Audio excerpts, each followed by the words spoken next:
Et 15h42 sur BFM Business, Bastien Dru est avec nous. Bonjour Bastien. Bonjour. Bienvenue économiste chez CPR Asset Management. Votre prédiction du jour concerne l'or. Je vous laisse les dicter, Bastien, à vous l'honneur. Voilà. Alors c'est que on continue sur le même thème. C'est que malgré le record qu'on a pu avoir sur l'année 2025 sur l'or, on pense qu'il y a encore du potentiel pour l'année 2026. Qu'est-ce qui nous vaudrait le plaisir alors? Je vous laisse expliciter tout ça, vous avez le temps. Allez-y Bastien. Pour vous, On a déjà dit beaucoup de choses. L'or, l'once d'or a déjà dépassé 4400 dollars sur les derniers jours, sur les dernières heures. Donc ça fait une année qui fait plus 65%. C'est la meilleure année du siècle pour l'or. Et depuis qu'on a eu la convertibilité, la fin de la convertibilité du dollar en or, donc c'était au début des années 70, c'est la deuxième meilleure année de l'or. Donc on n'a pas battu l'année 1979. On s'en est approché, mais ça n'est pas arrivé.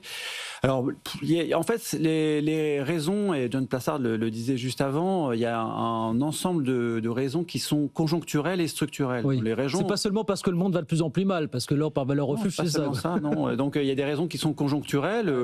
On est encore dans un cycle de baisse de taux directeurs des banques centrales.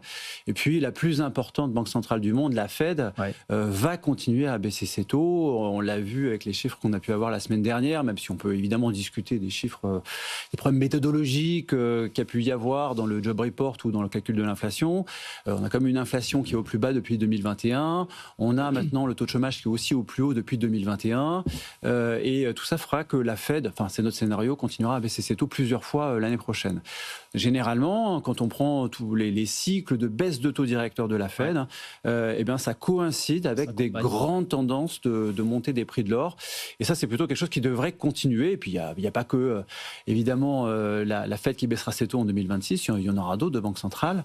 Et donc, ça, c'est vraiment un argument qui est conjoncturel. Après, dans les arguments structurels, on vient d'en citer déjà plusieurs. Il y a les craintes, peut-être parmi les raisons qu'on n'a pas encore citées, les craintes par rapport aux trajectoires de dette publique. Aujourd'hui, on se pose beaucoup de questions sur la trajectoire de dette publique au Japon, au Royaume-Uni, éventuellement aux États-Unis aussi. Et étant donné que l'or n'a pas de risque de défaut intrinsèque, contrairement aux titres de dette publique, ça peut pousser certains investisseurs à se reporter sur l'or. Ça va augmenter l'attractivité de l'or. Donc ça, c'est une raison. Une autre raison, ça peut être aussi la perte d'indépendance des banques centrales. Donc on aura sur l'année... On va en parler parce que ça va être un sujet. Oui, exactement. Sur 2026, on aura un nouveau président de la Fed, peut-être Kevin Hassett, on verra. Trump n'a pas encore annoncé son choix. Tout ce qu'on sait, c'est que on aura quelqu'un qui aura un lien beaucoup plus fort avec la Maison Blanche que ce qu'on a pu voir avec Jérôme Powell. Donc ces craintes par rapport à la perte d'indépendance de la Fed, ça peut aussi bénéficier à l'or. On a le thème de la dédollarisation. Ça, on voit qu'il y a quand même pas mal d'investisseurs qui essaient de se retirer un petit peu du dollar. On peut penser à plusieurs banques centrales asiatiques. Et puis le dernier point, ça peut être les incertitudes géopolitiques aussi. Absolument. Le Venezuela peut-être, l'Asie, certains conflits qu'il peut y avoir en Asie sur les années qui arrivent. Antoine, qu'est-ce que vous en pensez? Est-ce que vous dites que, comme dit Bastien, le dollar on est encore un peu sous le pied peut-être pour l'année prochaine, si ça se trouve? Pour continuer à corriger? Oui. Il y a de fortes chances. C'est vrai que la dynamique... C'est maintenant que ça fait les grands titres des médias généralistes. C'est généralement comme ça que ça se passe. Oui, mais en plus, on arrive à une conjonction d'éléments qui est assez intéressante entre, c'est vrai, dédollarisation des grandes puissances, que ce soit la Russie, la Chine, l'Inde, etc. On a parallèlement une économie européenne qui a l'air de se poser là, qui bénéficie de tout ça un petit peu par défaut, mais de plus en plus, et on va le voir avec les chiffres de flux, avec un intérêt marqué de la part d'investisseurs qui en ont un petit peu marre de perdre de la valeur de leur investissement parce que le dollar se déprécie. Donc on est obligé d'arriver à une forme d'équilibre, et puis un paysage monétaire qui est extrêmement morcelé entre pression politique maximum pour que la Fed baisse ses taux. Du côté de la Banque Centrale Européenne, on ne sait plus trop où on va. Il y en a qui aimeraient bien que les taux baissent. On se rend compte que le paradigme est peut-être en train de changer en faveur d'une hausse de taux. C'est vrai qu'on n'est pas loin de la zone neutre, mais le paysage est un petit peu morcelé, sans compter évidemment la Banque du Japon qui, elle, est en quête de hausse de taux. Pour la première fois depuis 20 ou 30 ans. Les taux sont plus hauts depuis 1995, vous voyez, depuis 30 ans. C'est quand même assez dingue. On est sur un changement de paradigme. Donc au milieu de tout ça, le dollar de moins en moins apparaît comme la référence sur laquelle miser. Quand on regarde l'année des indices, effectivement, est-ce que vous dites, compte tenu du contexte international très lourd, comment est-ce que vous regardez la performance des indices, là, d'un mot sur... C'est une bonne année. Bastien, si on prend un indice boursier mondial, comme le MSCI World, on est à plus 19%. Donc, ça nous met dans les bonnes années du 21e siècle. Ça doit être la 7e ou 8e meilleure année du 21e siècle.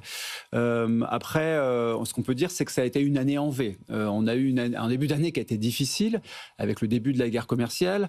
Et l'apothéose de la guerre commerciale, c'était le Liberation Day avec l'annonce des... Le 2 avril, oui, bien sûr. Exactement, le 2 avril. Et là, les marchés avaient continué à baisser encore un petit peu. Puis ça a commencé à repartir à partir de, on va dire, la mi-avril.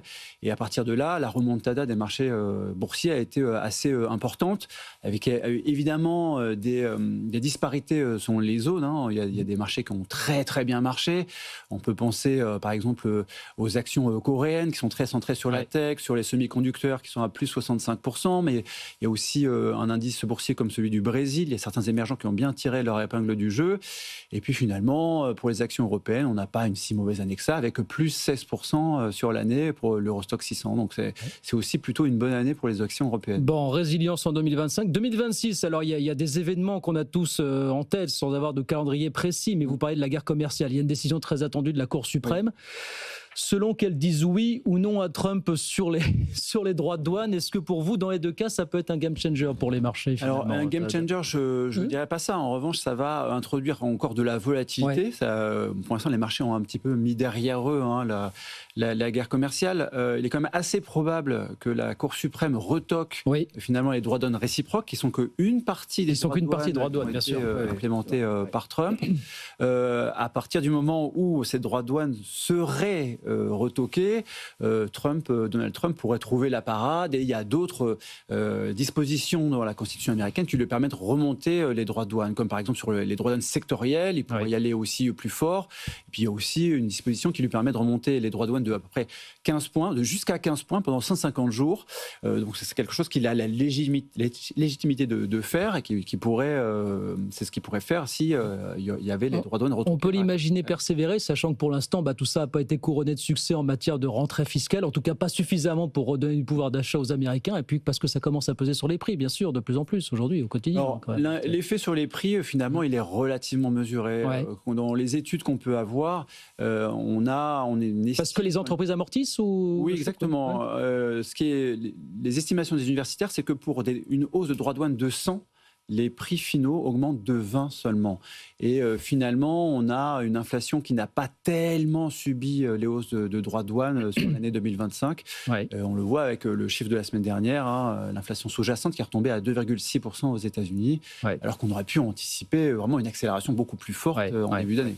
Bon voilà, la Cour suprême, donc décision très attendue en début d'année 2026, on n'a pas de date exacte. Et puis alors ça sera plutôt vers le printemps, vers le mois de mai a priori, Jérôme Powell qui s'en va, avec un successeur dont on a tout lieu de penser qu'il sera davantage, pardon pour l'expression, à la botte de Donald Trump. Est-ce que ça peut être un facteur de déstabilisation pour les marchés financiers, perte d'autonomie partielle, mais quand même de la Réserve fédérale américaine quand même, c'est un sujet. Je pense qu'il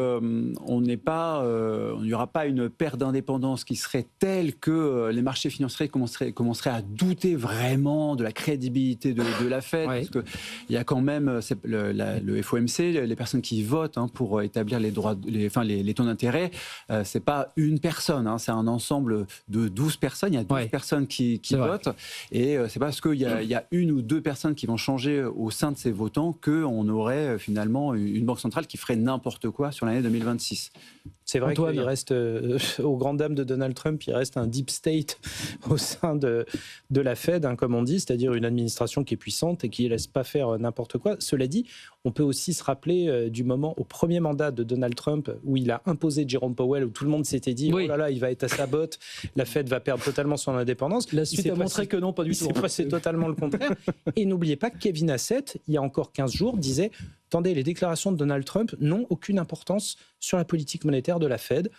D'ailleurs, c'est à partir de ce moment-là que Donald Trump a commencé à soutenir l'autre Kevin, Kevin Warsh. Et voilà, il cherche des relais pour imprimer sa politique monétaire à la Fed, mais il sent que c'est un petit peu compliqué parce que voilà, on ne fait pas non plus n'importe quoi avec les institutions monétaires. Il y a deux Kevin en compétition aujourd'hui et Trump devra annoncer son choix début janvier, a priori. Enfin, c'est ce qu'il a annoncé.